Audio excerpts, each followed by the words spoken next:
Hi everyone, myself Gaurav Mangla. I'm co-founder and CEO at Pickrr.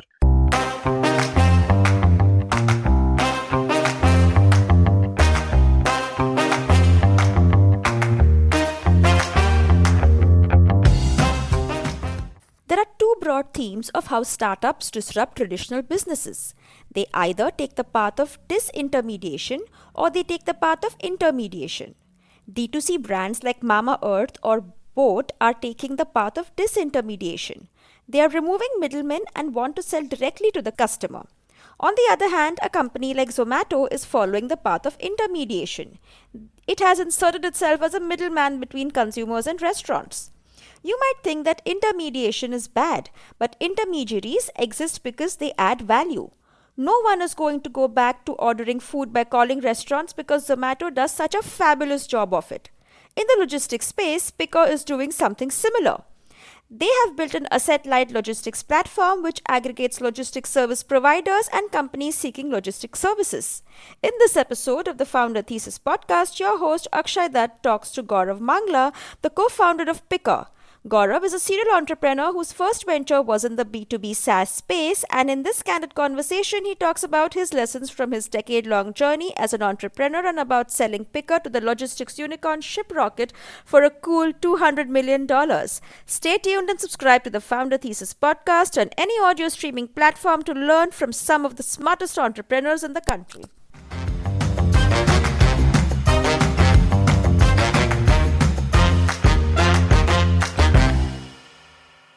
I left IIT Guwahati.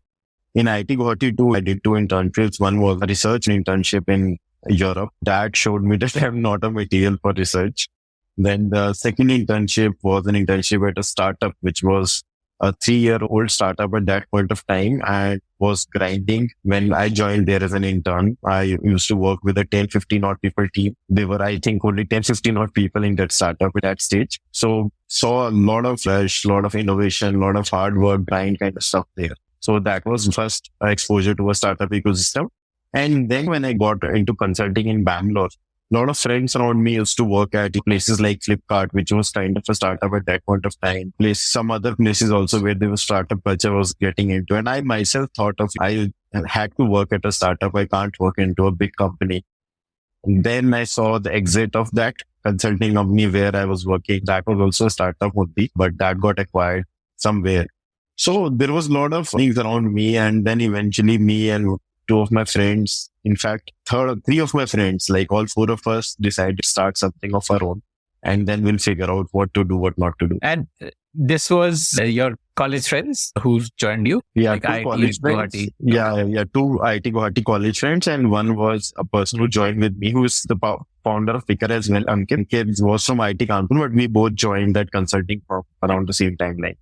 So he became a friend there. Yeah. So what did you identify as the area to build your startup in? See, at that point of time, I was fond of programming. I wanted to land into a programming job and I was preparing and I saw a lot of platforms where, you can code and you can compile. There was a lot of good innovation stuff.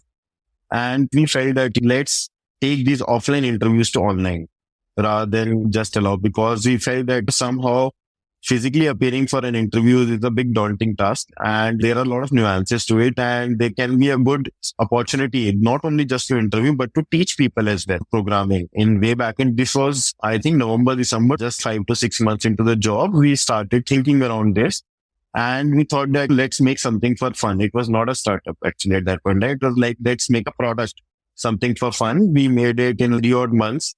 And then through some friend circles, we did some pilots in colleges where we organized certain hackathons and ran those hackathons on our MVP product, which was just built part-time. And after 3 to 4 months of those validations, we thought that now I think in July, August 2014, we thought that now a time has come that we need to go full-time and launch this product in the market. Okay. So what was the product you launched? Help me understand. So it was a product which was half window was a peer-to-peer video conferencing. Half window was a code compiler, like a Google Doc, where multiple people can code and compile the same code. And then write that code in 14 odd languages. Okay.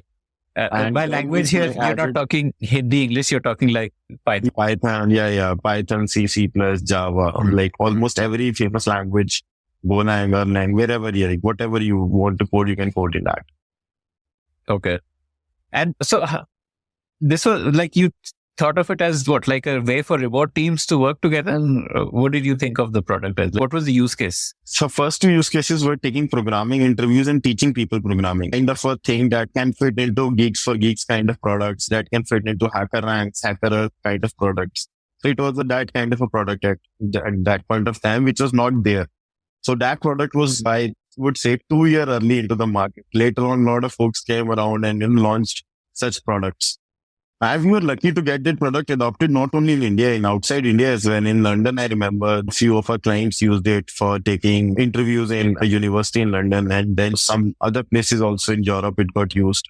And in India also in various IITs it got used. So we got a decent adoption, but the pricing and mechanism of all those stuff was not working out. And What then was eventually- what was your go-to market? Like, how did you get this adoption? Was it just like word of mouth, people discovering? Yeah, network effect, I would say. We had a lot of friends who used to work in companies, and a lot of our seniors, like when this is a good thing that happens in every hostel, that if you engage with almost 3 year seniors to you guys, so those guys in 2 to 3 years in job also will be much more senior at some places. So engaging college network, asking people, then to, engaging some companies also, and then going to, in Bangalore, it's very easy to access any startup, go to places like NASCOM and all, accessing those places. We took ourselves, first office we built in NASCOM only, that, we'll sit with all our clients only, and then poking everyone. Like we got Zoom cars from NASCOM, we got a lot of other clients. Then we got... You were incubated by NASCOM, or you like took a place on rent there? So it was on rent only at that point of time. Yeah. We didn't receive any funding from NASCOM. But the first angel round that happened was through a lot of folks from NASCOM only. But eventually before that angel round could have worked, we eventually gave up on the business, to be really frank. And okay, tell me that. What made you realize that it doesn't have legs? You must have felt like, what was the... See, a lot of people, even today also, apart from Naukri, no such portal has really kicked off really well in India. To kick it off, you have to have a global access. Second, the product, like people were evaluating folks, but eventually there was a higher opportunity there. Someone was getting a job of 30 lakhs through our portal and we were getting 10 rupees. And how many of such interviews can happen on like this? And then India was very much price conscious as well. I would say 80% of the failure would be our mindset. 20% would be external factors. But that is something that we learned in the very start, that we don't need to give up so easily. Today also, no other portal has succeeded that much in the market, even after 8 years. So it's not something that I feel good about it, but something that we made a product. We made that product with a lot of heart. And now it just stands something that we built and gives us confidence only that you can build anything. But that's all about it. So we gave it to a company and we thought that we will do some. Like acquired your IP. It was like an IP acquisition. Yeah, they just acquired a product and we were also there, but then we thought that we start something again. And this time we will start something very concretely. We come to the next thing you started. You said 80% was your fault. What do you mean by that? Did you not price it well, or did you not raise money and then spend money to grow it? Because you need money to grow. Money was not a challenge there because there was an angel round that was happening. I think it was something that all four of us were not aligned with to scale with. Okay. You all had different views on what it will scale to become the... whether it will scale or not.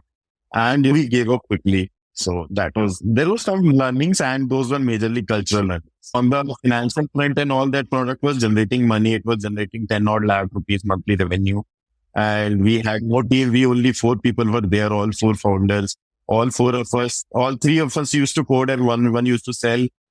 Selling was also getting was getting scaled by network effect.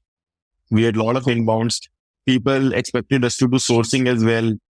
People expected us to do screening as well. So now we see a lot of, interview platforms coming up where some other guy is interviewing outside the universe of the company. So there have been a lot of, things coming up in hiring. But personally, what I have seen is, apart from Naukri.com, there has been no significant scale up anywhere else on the portal side of things, at least. And what was the disconnect between the 4 of you? There was no such disconnect. It was mainly like that we all had sessions that we should do something else rather than like. So eventually out 4 people, 3 people were in the next stage. One guy, he took a job in Facebook and went outside India, but 3 are still were in the next stint of the startup. So there was no cultural difference between all 4 of us. It was understanding that we might have ended in the wrong domain. That might have been a wrong call, but it is past now. So that's water under the bridge. Okay. So then what was the next thing you decided to do, the 3 of you? So we thought that like we looked after a lot of places. We thought of starting something, a lot of stuff. In that one day we thought that logistics is a space which has big legs and we want to do something very significant and we want to pick up a bigger problem. So let's solve a 2 or 3 hour delivery solution for Pan India. And this was the step we took in 2015 June. And within 15 days, we launched Pickrr. We called another guy. Yeah, go on. 2 or 3 hour delivery in 2015, was it a thing? Because all these hyper local startups are coming in now, right? What was the use case for 2 or 3 hour delivery? Yeah. In 2015, it was a thing. Yeah, it was like there was Roadrunner, there was Tiny All, they were picking go. There were almost 15 odd startups started simultaneously. And we might be the 22nd, third month. But Okay. 3 years from that day, 3 years, like in 2018, only 3 out of 23 survived. And we were one of those 23. Of 2, 3 don't survive. And now also only those 3 have survived. Pickrr is running something else. Some other guy is running something else. So those companies who were very much unit economics focused or who were not willing to just burn the money have survived, have scaled into different domains, but into logistics only. So this is how on day 0, you cannot determine what will be your startup will look like 5 years down the line. And if similar grind you would have done in optimized bits, that might also have shaped something else, but it's a coin flip thing that happens. And sometimes there is a learning only left out of it. So you wanted to do that Roadrunner Shadowfax model where you would have these gig workers who would come on the platform and accept transportation, pick up, drop assignments. That was the plan. Yeah, that was the plan. So we enrolled those gig workers on our payroll at that point of time. In fact, On your others also payroll, okay, did. not as gig workers. Yeah, like yeah. Give them fixed salary. Yeah, no. So we used to give them fixed salary. Apart from that, transactional cost as well for petrol and bike repair and all those kind of stuff as well. And Yeah, and we enrolled it. how did you source these like riders? So there were a lot of agencies at that point of time.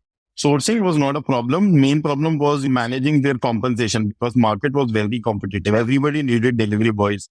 So a delivery boy you used to hire in 15,000, you might end up paying him 25,000 if you retain him for a year. Okay. Because of incentives and all of that. Not only just incentives, there was crazy money flowing into the ecosystem. If someone raises 50 million, even next day hire. Then there were companies like Delivery and all also who were also expanding at that point of time. So every logistics company, every hyperlocal company, everyone needed delivery boys. Every food delivery company needed delivery boys. Okay. And what kind of, who were your early customers? Were these like So our early restaurants? customer was 1MG. Yeah, it was 1MG. It was Snapdeal. A few restaurants as well in South Delhi. Then we had some e-commerce customers as well who were running their own Langa kind of stores. Then some in Shapurjat and there were big names you would recognize would be Snapdeal 1MG. And for Snapdeal 1MG, you were doing what? Like last mile or was it like hyper local? Yeah. For Snapdeal, we were delivering 2 hour delivery in Gurgaon. For 1MG also, we were doing it for Delhi NCR, like same day delivery, not 2 hour delivery. Wow. Okay. So then what? You eventually pivoted away from that model. So what was the realization what was that point of realization when you realized that we need to pivot? See, that model, getting business is relatively easy. Sustaining the business is the toughest part. And you need a huge scale to sustain and to burn such kind of a mechanism, burn such kind of money. I sustain, you mean like fulfilling the orders. Like you can get order volumes, but to fulfill orders, you can fulfill also orders, but eventually the cost to revenue mechanism was not building up. Unit economics was not working out really well. People were, if you go to small players, they would pay you 25 rupees per delivery. If you go to medium-sized players, they can pay you 20 odd rupees per delivery. They were not paying premium for 2 hour delivery. people assume people wanted a 2 to 3 hour delivery, but they were paying like a same day or next day delivery kind of Canada. And apart from that, eventually it boils down to math that we are earning 20 rupees and we are spending 28 rupees. That kind of it's like a 6 to 8 rupees loss per order. So then eventually we raised one angel round for a 1.26 crore, and which got over. And this was in, I think we started in June, July, and the round happened somewhere around in October 2015, November 2015. Yeah. And we almost got finished in like April 2016. Our money got over, which we raised, but business was still there. And then we had a survival round in August, I think, I remember August 2016 of another 1.1 crore. So total 2.35 crore. And then after that next survival round, the first thing we did was we removed every operational capability that we had. Yeah, we removed. You realize that you're in a constant race to raise money to manage your costs and meet your payroll and all that. So you needed to figure out a way to not be in that constant race, because every order you were losing money. Yeah. So we thought of how in the same business we can make money. So first of all, what we thought was that, can we outsource our first mile? If we are spending 8 rupees on first mile, can we reduce it to 3 or 4 rupees? Someone else who has this network can bear this cost for us. Then who can do the last mile? First, do we need to do just define this? What is first mile and what is last mile? First mile is picking from the vendor's warehouse and bringing it to some standard warehouse. It can be a picker or it can be someone else as well. Last mile is someone who picks from hub's warehouse, and the delivery has to happen in Gurgaon, someone picking from Gurgaon and delivering it to the last point. And middle mile is from customer doorstep. Middle mile is from the pickup warehouse, from the shipment got picked up from there to getting it to the last mile warehouse.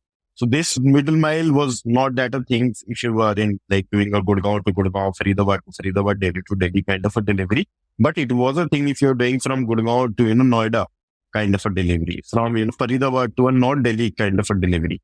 So we thought that what are these points? We thought of it very operationally as well, mathematically as well. And we figured out there are certain vendors like franchisees of various courier companies or some Kirana stores guys who have some manpower. They have bandwidth. They're already sustaining those people on the fixed salary thing.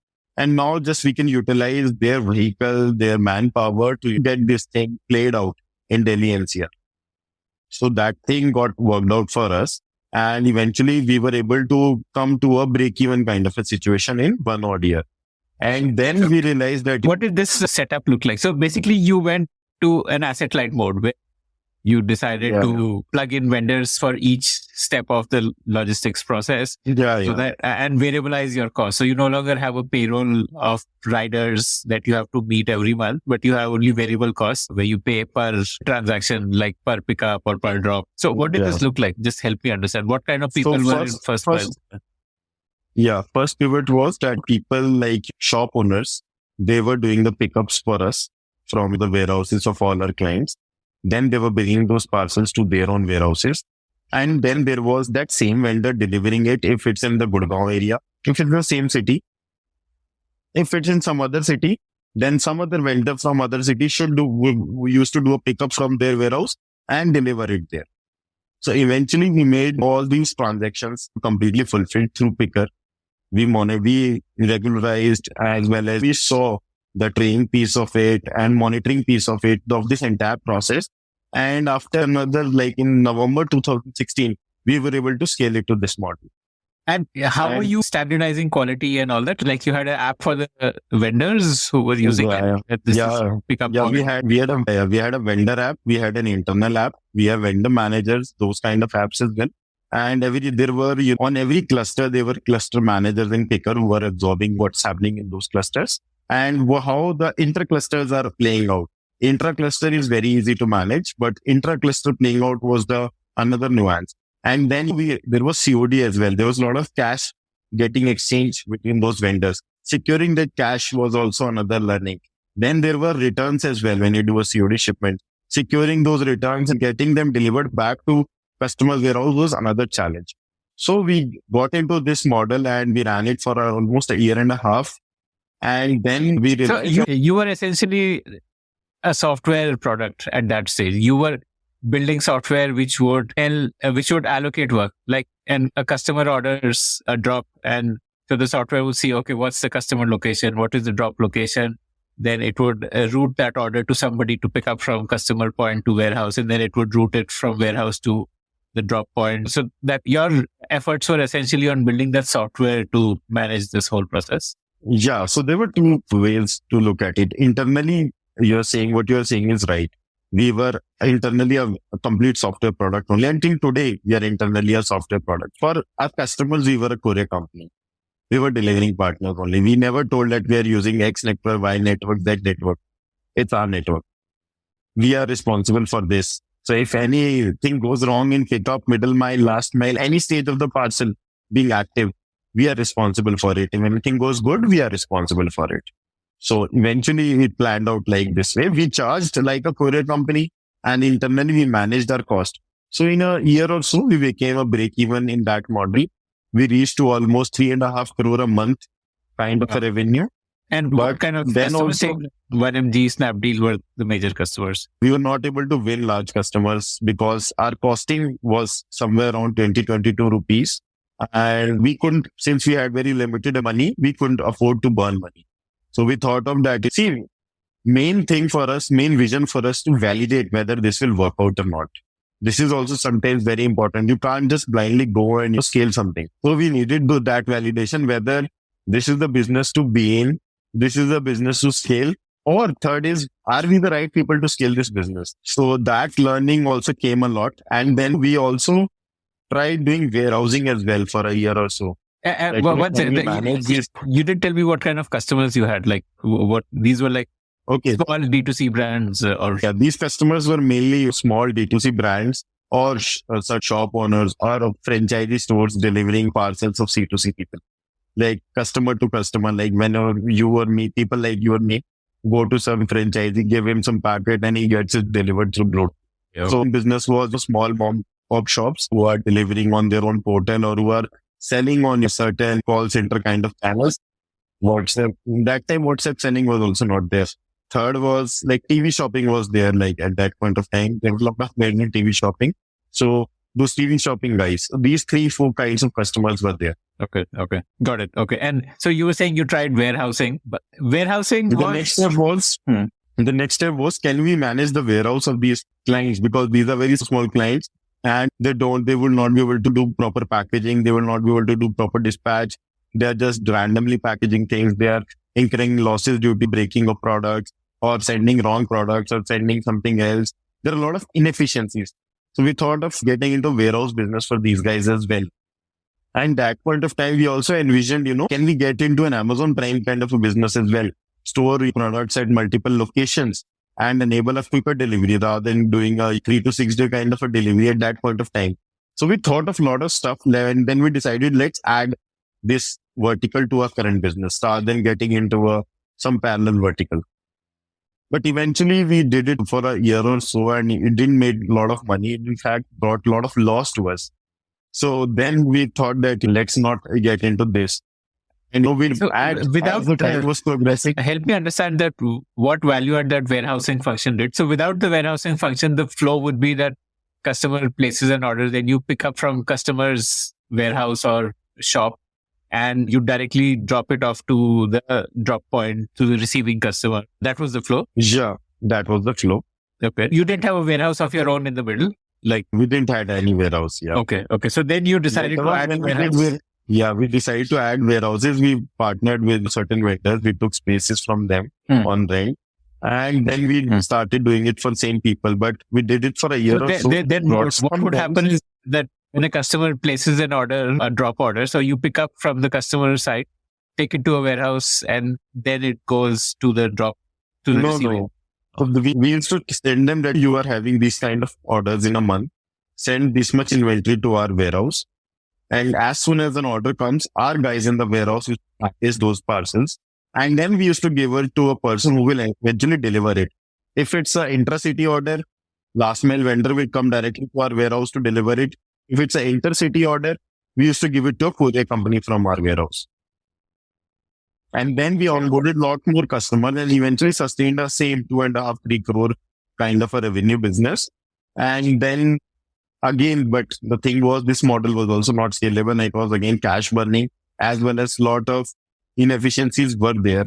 What was the problem with it? Like the extra earning that you were getting was not helping you meet the expenses. Like your expenses would be rent and manpower when you run a warehouse. Rent, manpower, liability of that inventory, inefficiencies, loss, damage, everything was our thing only at that point of time. And we started getting courier companies also onboarded at that point of time. Then eventually, Was this a pricing problem that you didn't price it properly, the warehousing service?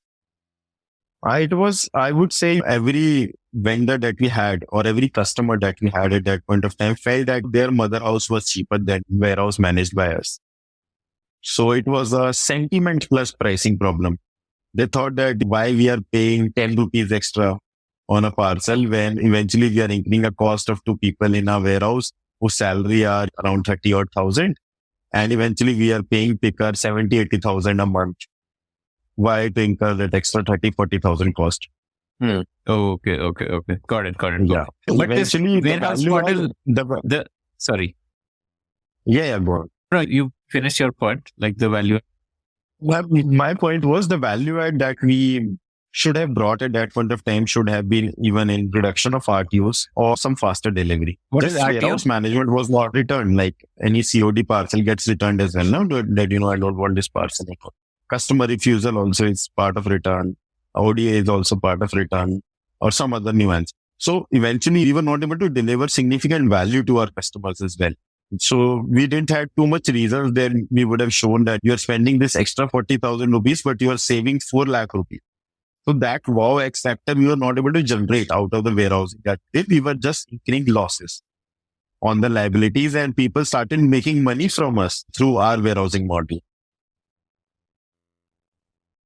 Yeah, it's like everybody used to raise disputes that my parcel was broke, my parcel is lost, and there was too many recons. There was a lot of recon nuances start coming up. But even reconciliation, like reconciling what the vendor sent you, or like what the manufacturer sent you, and what you are showing on your dashboard. And also, we didn't build tech around it. We were managing it through a lot of manual processes. So there were certain inefficiencies. So now the call came that whether we should build a tech around this business and scale this warehousing business, or we should not do it unless we figure out the X factor. So we thought that we will not do it until we figure out the X factor, because if you would have made tech on it, we would have to deploy a tech team. Hiring a tech team, maintaining a tech talent is even more costly, expensive, and difficult in India. And so we thought that if tech also comes now, still are we able to figure out the X factor that we wanted to display to our customers? Will our customers pay us 10 rupees rather than 5-6 rupees? Can we charge 20 rupees? We didn't have an answer to those questions at that point of time. So now 2019 came. Question, so far you were only Delhi NCR, or were you pan-India, or like by the time you hit? We were pan-India. Like we were pan-India in 2016 December. Okay. So you actually had warehouses in multiple cities and... See, warehousing thing, we started only in Delhi NCR, Bangalore, Jaipur and Mumbai. Okay. Delivering thing through multiple vendors, we started in December 2016. And you were mostly doing intercity or like nearby, like short distance, say Noida to North Delhi or within Gurgaon or within Bangalore, like that. So from 2015 June to December 2016, we were mainly 90%, 95% doing nearby thing only. From December 2016, we were delivering pan-India. So we had vendors who used to go to customers' warehouse, pick it up, bring it to their own warehouse, either hand it over to a local vendor who would deliver nearby things. Some vendors did themselves. Some gave it to someone else to do it. Or go to Faridabad to Noida, definitely someone else came to their warehouse to pick it up. Now for pan-India, courier companies started coming to their warehouse to pick it up. We started contracting with courier companies that we are your customers and you have to deal with us. We are not an aggregator. You have to pick from our warehouses. You don't have to pick directly from customers' warehouses. Till 2018 and we went on to scale this model. Okay. So the advantage of adding warehouses was that you added one more player in the ecosystem, which is the courier company. Yeah. And further, to manage our first mile, last mile vendors, they can also drop things at our warehouse rather than at their warehouse, because there was another handshake on the liability thing. So now there were two legs of liability. We reduced it to one leg as well. And further, in those warehouses, we were able to sort out weight discrepancies as well. That now we know the actual weight of the shipment rather than seller telling us. So there were some good factors, but some bad factors. And at that point of time, I would say we were not matured enough to, to deploy that kind of money, or we didn't have that much money excess. Further, again, that answer to the question that can we scale this model came up, perfectly. It was like some 3.5, 4 crore monthly revenue business is shaping up, which is on a yearly churn and retention growth and keeping all those sectors. We're able to sustain it on 2.5, 3 crores. In 2.5, 3 crores, you are able to make a 20% gross margin and you have a 40, 50 lakh salary. So it's like a 10 lakh, 15 lakh monthly profitable business that is shaping up. And we ran this business like this for almost a year and a half. Till 2019, and I would say we ran it. And then we came up that we don't want to run this business traditionally. We want to make it into a big business. So we stopped all our bleeding accounts wherever we were. In some accounts we were making money, in some accounts we were bleeding money. Then eventually our revenue came to a crore and a half, I think around 2 odd crores of a sustainable revenue with a 22% kind of, 25% kind of a gross margin. So we just corrected the business that we had. And then we thought that now we have tried a lot of stuff. We have seen e-commerce, we have seen warehousing, we have seen last mile, we have seen connectivity vendors, we have seen packaging, we have seen almost everything some around logistics except for, cold storage, etc. Those kind of things. And we have done a lot of enterprises in our journey. We have done last mile for big players. We have done this network thing that we were doing in between for some big players as well, not that big, but decently sized players. And then we also saw emergence of a lot of D2C that was shaping up. Like when we started in 15, 16, that point of time, B2C was hardly 3-4% of the total e-commerce. But by 2019, they became somewhere around 12 to 15 odd percent of the market, which was sizable. And everybody was thinking about opening their own brand. This was late 2019. And then we took a pause that all the same team which we had in 2015, 16, 2019, and all of us as a group decided that let's figure out what we have actually learned and where we failed in last 3-4 years. And let's do a complete business model that now we will not touch any parcel. We will not do first mile also. We will just do proper aggregation. And we will do it for, enterprises. We will not do it for small scale players. Or I would say long tail, anyone who has one parcel a week. So we quantifiedly called it anyone who does above 3,000 parcels a month is our customer, and anyone below 3,000 orders a month should not be our customer. If they comes into our product, we will handle them the way we handle enterprises, but it will not be something like we don't want them to or themselves get onboarded. We don't want to do a sales or product thing with them. We will not want to give them a robust support. We will give them the support that we are building for enterprises. And let's go on and scale this business. And eventually we got into the model that we have today. And the starting point was this model was 2019 December. And So then 3 to 4 months. Yeah. What made you decide this cutoff of 3,000 orders a month? Like you saw that these are the From our profitable accounts. Yeah. So these are not just profitable accounts. These are high volume accounts. So when you are doing an aggregation thing, you have to balance your courier companies, your supply vendors. You have to give them enough volume so that, you can get better pricing. So the larger customers, you will make lesser money, but with the volumes of those large customers, you will make more money in small customers. So like we had buckets of 3 to 10,000 and 10,000 plus customers. In 10,000 plus customers, we are making 5-6% margin. In 3 to 10,000 customers base, we were making almost into 20% margin. And we took all these data points from our learnings that we had in like past 4 odd years of doing everything. So we thought that let's pick up and become an enterprise thing. And one question that I told you is very important for every entrepreneur to learn. Whether he or whether the founding team is the right team to scale this business or not. So we were very confident on, that we can scale an enterprise business. We have demonstrated a survival on a decent sizable business for almost 4 years without much money as well. And there were certain other learnings that we were operationally able to serve these clients. We know what these clients need. We know their ground operations. We know what is their expectation and how they are able to scale beyond the ecosystem of Amazon and Flipkart. So these were the core deep diving things that we had, and we In 2019, we thought that, let's go all in. We have already wasted 4 years of thinking about what's happened and what should happen, what should not happen. Now it's enough is enough. This is the model that we will scale and we'll go all in this. And then in 3-4 months, Had you been doing enterprise sales? Did you have a sales team? Because enterprise accounts means more sales effort, longer sales cycle and all that. So were you get for that? Like pre-2019? It's like our founding team only, everybody became a salesman. When you are in 4 years figuring out things and talking to people, eventually you end up becoming a sales guy. Okay. Got it. And you said in 2019, you decided you did not want to have any touch point with the package. What does that mean? Like you wanted to eliminate all the touch points? Yeah, we want to eliminate warehousing. We want to eliminate all the middle mile, first mile, last mile vendors. Let's do a proper courier aggregation. Courier guys will go to pick up from, customer's warehouse. They will only deliver it. We will just focus on allocating better courier, delivering high performance, and giving deep dive analytics to the brand so that, they can enhance their last mile thing. So there was a study in Paytm that emerged that the majority of the e-commerce brands NPS is being driven by their last mile.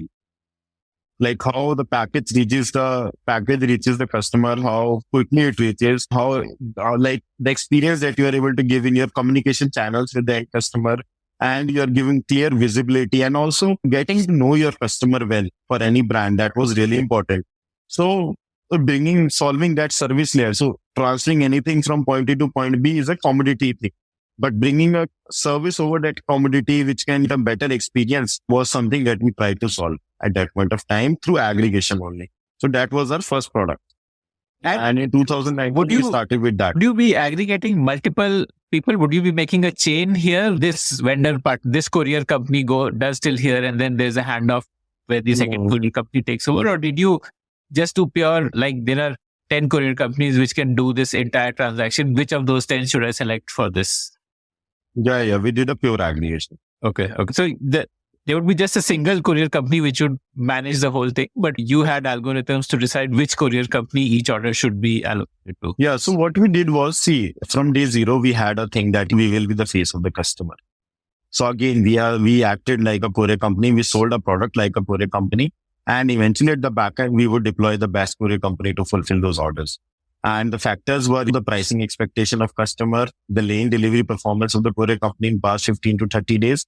Also certain other dynamics that are, this company is tech driven and gives proper communication, whether this brand, whatever, as per the requirement of the brand, as per you can say the heuristics of the logistics are required to scale that brand, we were able to customize the product. And that became a very good thing for us. That became the USP of Pickrr.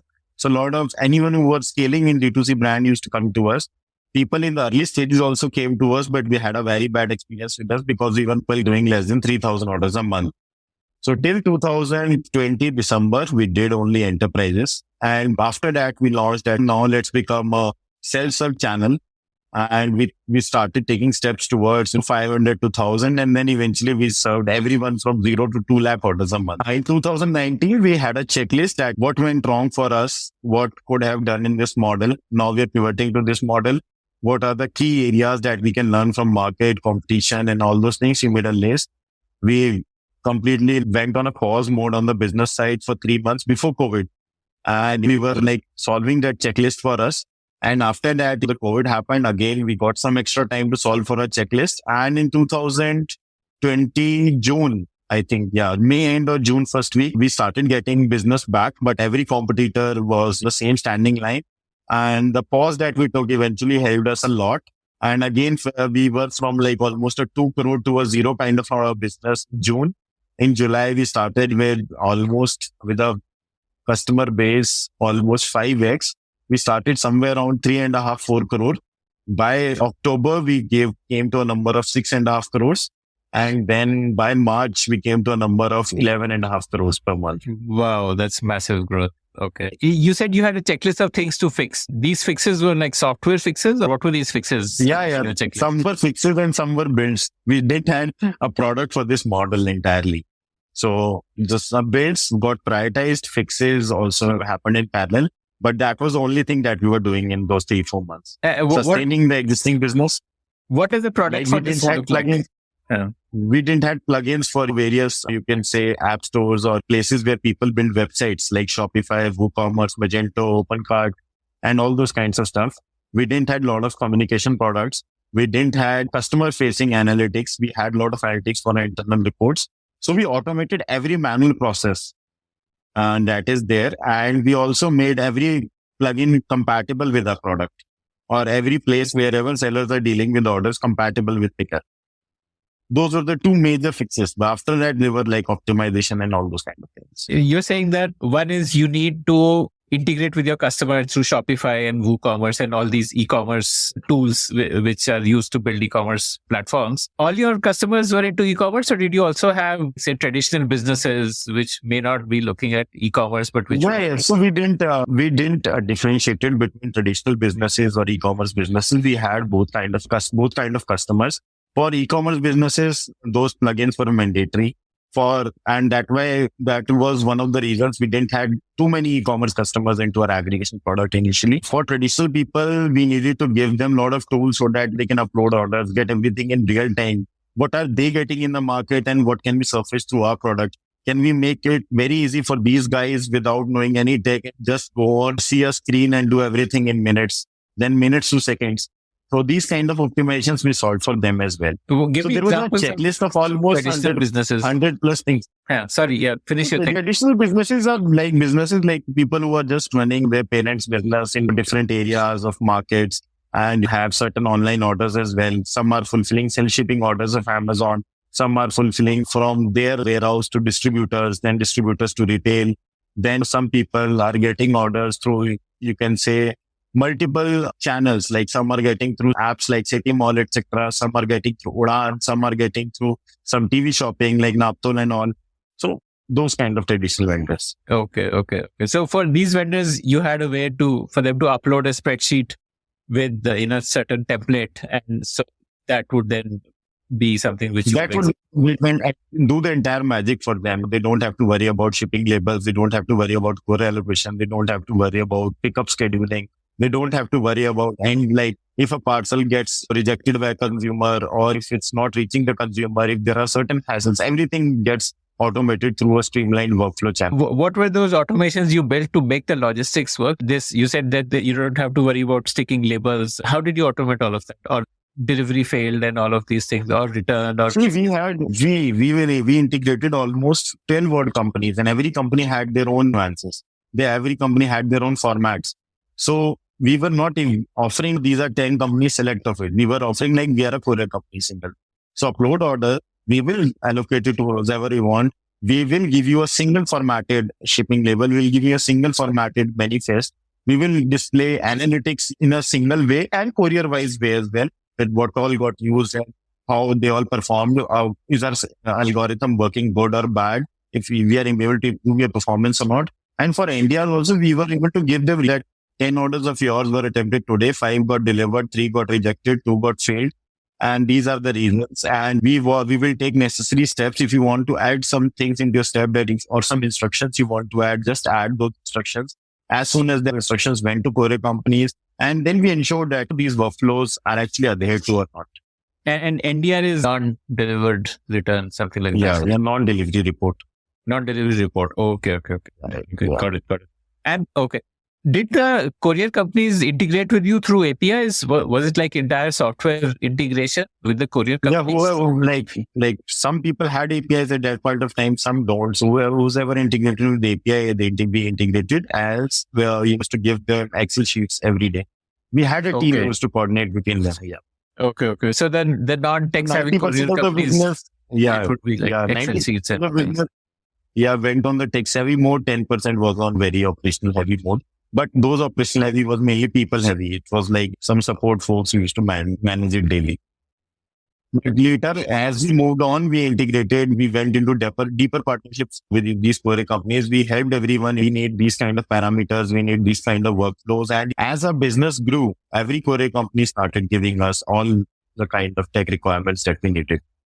How did you make the experience better for a customer? Say you said returns as an example. There are a lot of areas where some people feel that this business is easy, like almost lakhs of people have tried this business. Only 2-3 people have succeeded.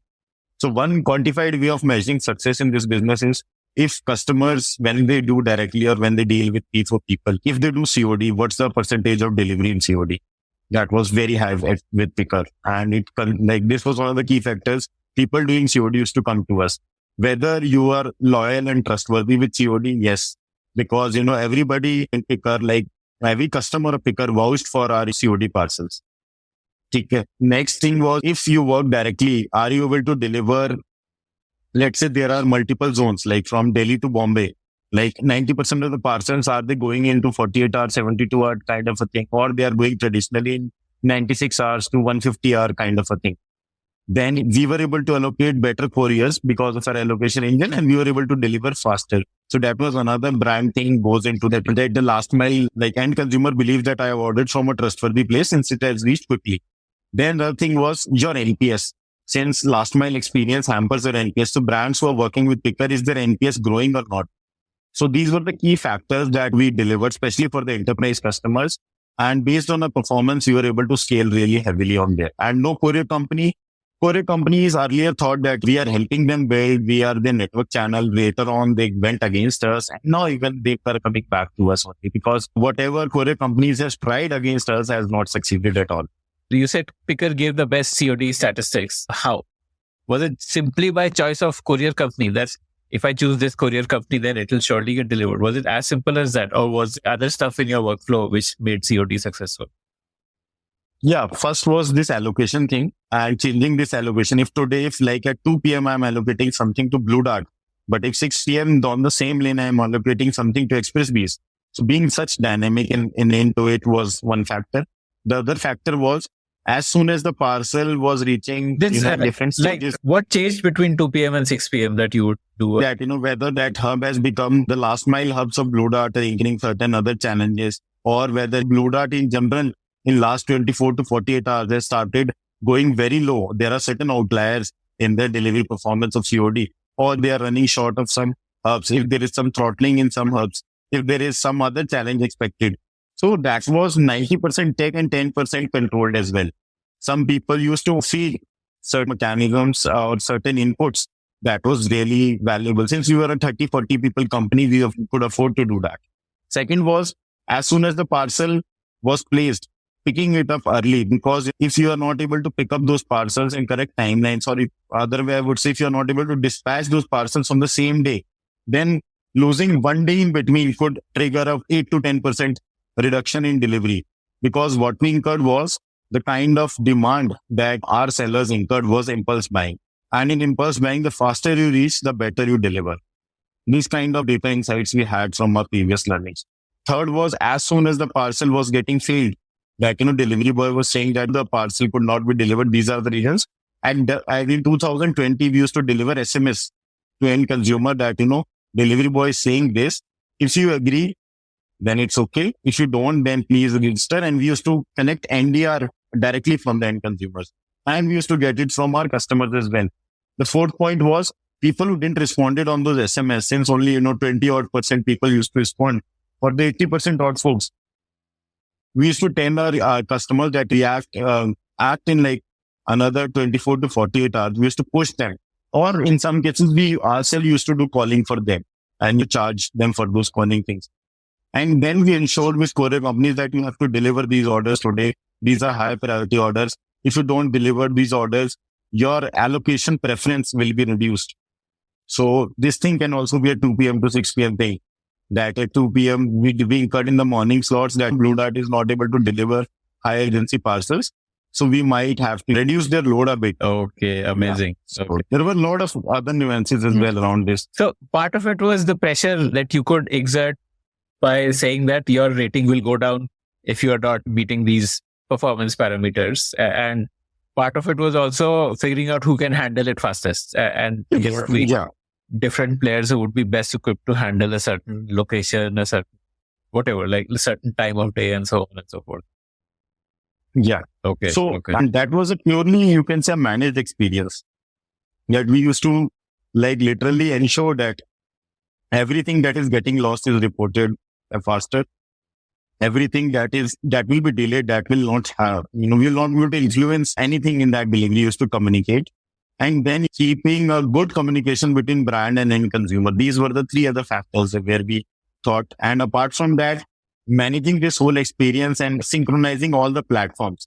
Like if the client is using X partner over Shopify, that X partner also needed to know, Picker needed to know, client needed to know, Shopify needed to know the entire life cycle. So manage that entire stuff across all platforms real time. So these were a certain other wow factors which really helped us. And like a customer could log into that D2C brand's website and see the progress of the delivery and Yeah. like how So you the can see on delivery, Amazon. anything. Yeah, if there is a delay, that delay gets reported in 2 minutes to the end consumer. If there is an India, that gets reported in less than 5 minutes to that consumer. So a lot of, Amazing. Okay. And how did you improve the last mile experience? Because you said that the NPS of the brand would increase if the customer had a good delivery experience. How would you ensure that the person doing the delivery is giving a good experience? It's not just about the person. For the end consumer, it's majority the brand only. And for if the person is doing certain wrong things, then end consumers can report to us and we will take actions via courier companies. Apart from that, one piece was communication, which I've already demonstrated. The other piece was quicker deliveries. If we are dealing with, we can say 7 courier partners, there were 12 actually. Out of those 7, 3, we know that all 7 can deliver this parcel. And in all 7, we would incur X1, X2, X3, 3 kinds of cost. But X1 is the most expensive, X3 is the cheapest. So ours, we willingly used to compromise our gross margin and allocate it to X1 so that it reaches faster. It reaches through best mechanism, and we used to bear that premium of better delivery experience kind of thing. And apart from that, it was mainly delivering this magic that sometimes people used to get shipments from Delhi to also in like less than 2 days. And then we used to observe that how this is happening, whether, this courier, which was not premium, but it is cheaper one, but still they are also able to deliver in, let's say, 1,000 pin codes out of 7,000, then prioritize these 1,000 pin codes. So we used to offer the best flavor of all courier companies in a single offering of Pickr. And then supporting all these workflows. We had with every courier, there was a single member of our team who used to observe all their workflows, suggest workflows, and push courier companies to adjust in whatever way they can to deliver a good experience to Pickr. And apart from that, there are a lot of disputes and recon challenges with brand chases with last mile companies. So we had a very streamlined way of handling those things, especially for the enterprises. Give me some example of this. So what are these disputes? So one example would be that weight dispute thing, that a lot of enterprises, they face weight disputes and they work with courier. And sometimes it's two-way, like because weight is something which is really much related to pricing. So in courier companies, pricing happens per weight slab. So it's a way of making money for companies as well. It's a way of saving money for the sellers as well, because seller wants everything to go in 500 grams, which is practically not feasible. So bridging this gap was another product that we developed. We used to get it through sorter images. Where there is no sorter images, we used to go by train that even these kind of products are getting packaged in this stuff. And if there are certain anomalies that you're shipping in a small face cream in a big box, which is volumetrically 2.5 kgs, then highlighting such problems to brands that you don't need to ship in such heavy boxes. You will incur 5 times extra cost what you're incurring today. So these were other logistical problems we figured out and we solved for enterprises. Not completely, but to the extent possible, we tried solving it. Okay. Were you the communication layer with customers about delivery updates and all? Like once somebody integrates with Pickr, then all customer SMSs, etc. Not the app notification, but all the SMSs would be handled by Pickr. Yeah, SMS, emails, and now WhatsApp as well.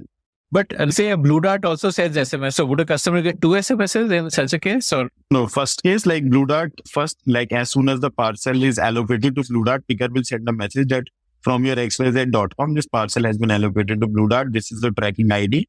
Then Pickr would send delay messages. These are delayed. Blue Dart doesn't send those delay messages.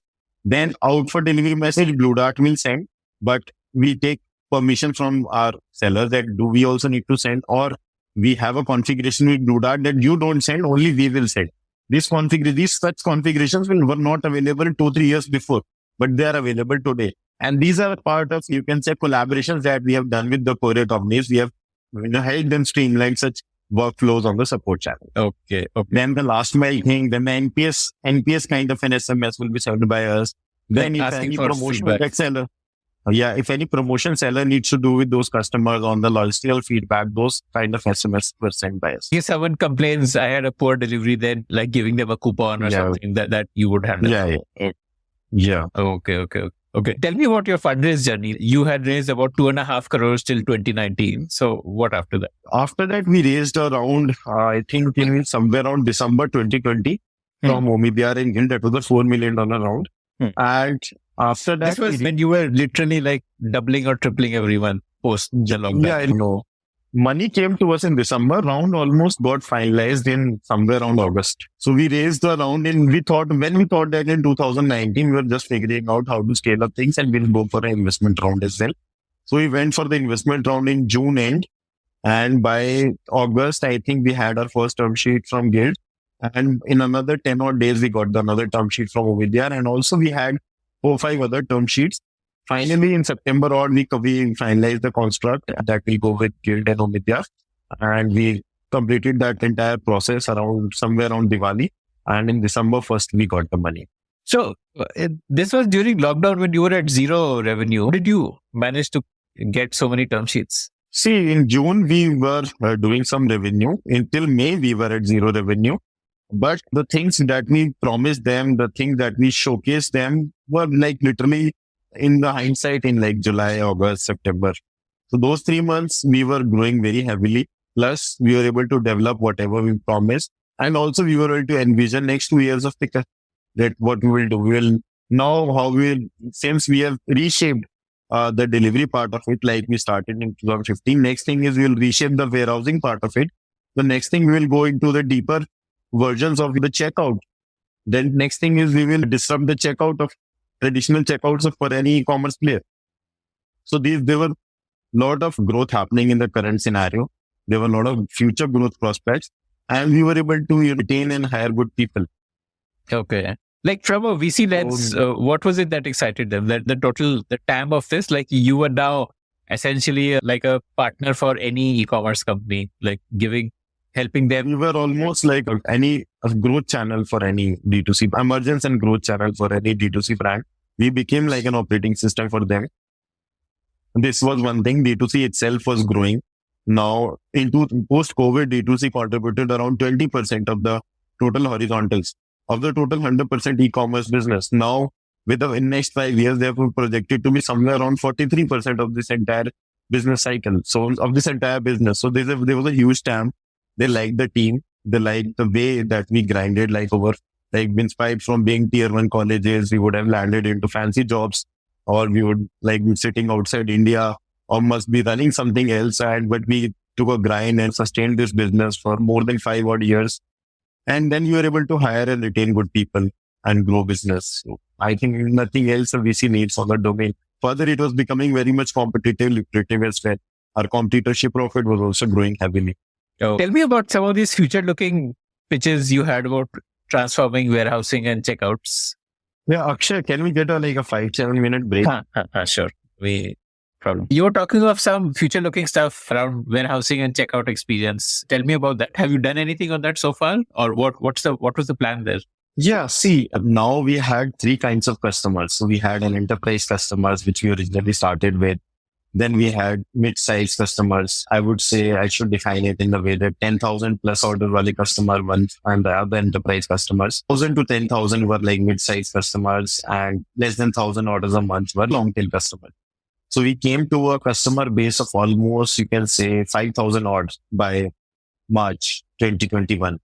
And at that point of time, more than 70% of the business was driven by enterprise customers, 20% by mid-sized customers, and 10% by long-tail customers.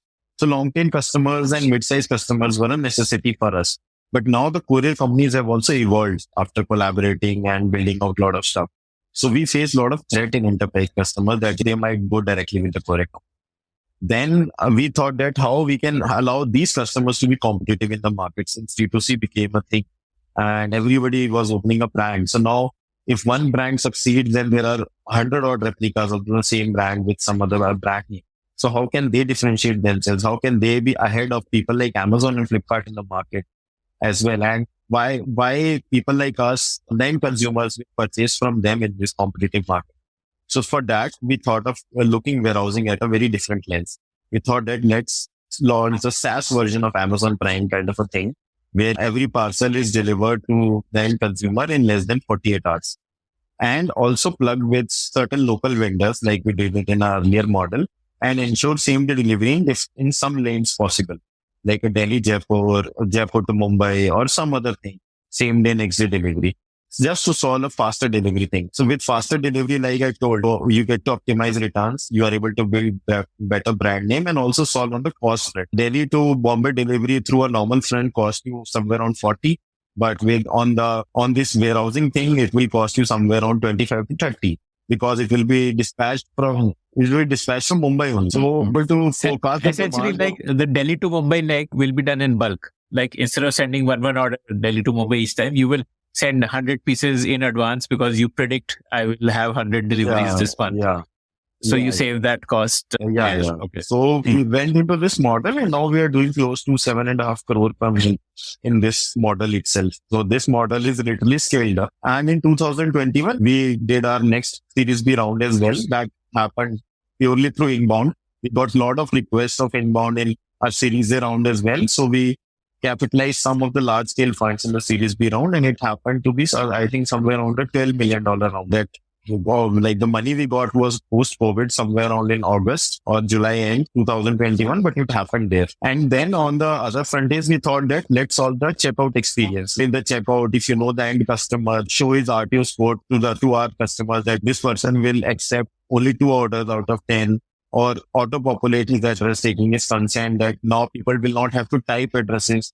Now, since we have delivered to millions of consumers, people know our brand, Pickrr brand, and showcase certain trust loyalty factor through these brands. And apart from that, give a unified payment experience, give a UPI handle to solve for faster prepaid shipments and all, and then integrate all the payment gateways. So very much can say checkout plus warehousing plus shipping is a whole package that we were able to act like an operating system for any D2C brand. So this was the vision, and we are still solving this vision. In the checkout, we are very nascent. But we have done close to 15 crore of GMV through a checkout model in a month now. So doing good progress on all the fronts. And then later we launched it for cross-border thing as well, that shipping parcels outside India. And going forward, we'll figure out how to enable sales also outside India for these D2C brands. So these were the things. And then in December on, we went for the Series C round. That was a $60 million round. That also got almost fulfilled somewhere around March. And post-March, we sold the company to Shiprocket. Wow. 60 million. Yeah, $60 million. Wow. Amazing. Okay. So with so much money in the bank, like 60 million round you raised, why did you sell? 60 million round, we actually let go. We sold it in between only. The kind of valuation that you're getting around 60 million, this offer was even better. And Pickrr plus Shiprocket, Shiprocket raised 200 million, we raised 60 million. We would have burned the same money on the same customers, this entire 260 billion. So we thought of that, together we'll build a better ecosystem, we'll build the products faster, and we will capitalize this market more. Because between us, there was too much competition and we were shedding out a lot of gross margin in between. Okay. So in a way, it gives you more power over the supply, which is courier companies, because now you're not competing with each other to retain courier companies. And similarly for, I guess customers still have a lot of options, but for courier companies, then you become a dominant source of business. Yeah. Okay. Amazing. Okay. I just want to understand how you felt about selling. I know that it's hard for founders who built something, and you really struggled for those 5 years. Like, how did you feel about selling? What were you happy at the outcome? Was it with a bit of reluctance you did it? Or? See, the need to sell becomes a key when you take certain decisions. So we were not selling because we were struggling. We sold because it made a lot of sense for the ecosystem and for us as well. And financially also, the offer was very lucrative. Okay. And it was a mix of cash and equity, only cash? What? Yeah, it was majorly cash, some equity for that equity of Shiprocket also, and the whole combining Pickrr and Shiprocket made a lot of sense. But now, isn't there so much redundancy?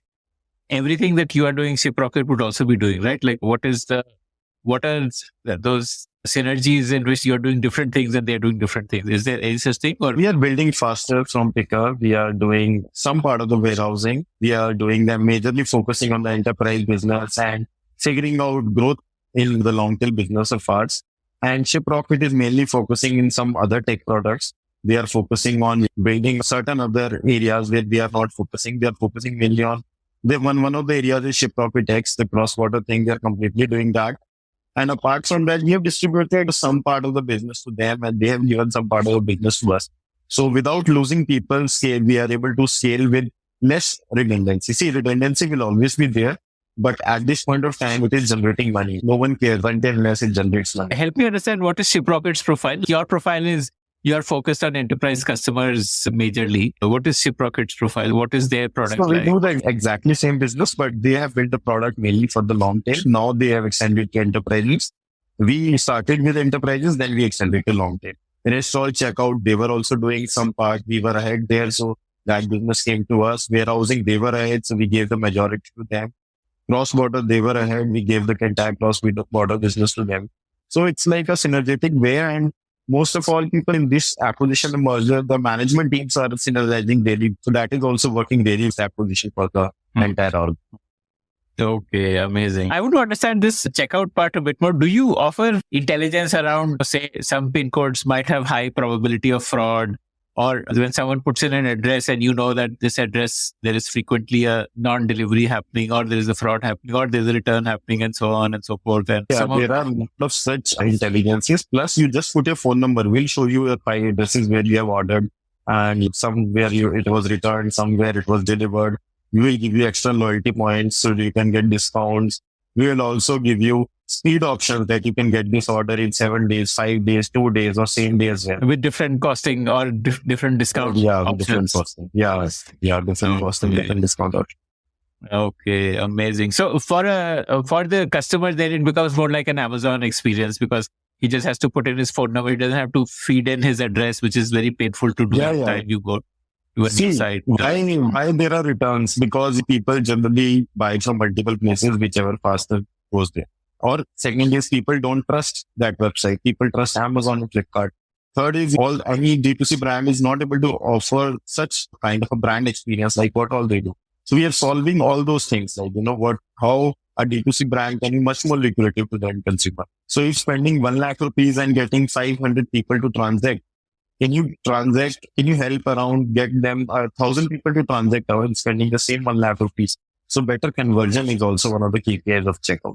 Does a consumer also get that assurance that my returns and all are going to be hassle free if it is powered by Pickrr, something like that? Like with So the reason why I prefer that- Amazon, for example, is because I know if anything goes wrong, Amazon will just pick it up, no questions asked. It's very easy to do returns. Yeah. So the brand name for that product is Faster, and we are promising better refunds, faster refunds, and it has free returns. Okay. To anything that you've transacted through the faster check. Amazing. So you're helping build a layer of trust for D2C brands as far as logistics goes. Yeah. Amazing. Okay. So going forward, will you merge into one product or will they continue to be two separate products of Shiprocket and Pickrr? See, we are not yet figuring out any answer to this question. For at least another year or so, it seems like there will be two products. But one day or so, it might happen or might not. So right now, we are figuring the right data points to take such calls. But as a team, both Pickrr and Shiprocket team are now considered as one team. Okay, amazing. And what about you personally? Are you looking to continue or are you now soon going to look for your next adventure? See, for now, I'm willing to continue only. I'm figuring out what all pieces where I can contribute better and faster. I'm thinking that let's see how time goes, how the equation goes and things goes on. Like, hopefully till now in first 4 months, I'm enjoying this merger. And seeing a lot of things, getting like some expectations that we had that the gross margin will improve, courier synergies will improve, we will not fight too much in front of the same customers. All those things have shaped out really well for me. So it's a good journey going on and hopefully let's see how it goes. And that brings us to the end of this conversation. I want to ask you for a favor now. Did you like listening to this show? I'd love to hear your feedback about it. Do you have your own startup ideas? I'd love to hear them. Do you have questions for any of the guests that you heard about in this show? I'd love to get your questions and pass them on to the guests. Write to me at ad@thepodium.in. That's ad@thepodium.in.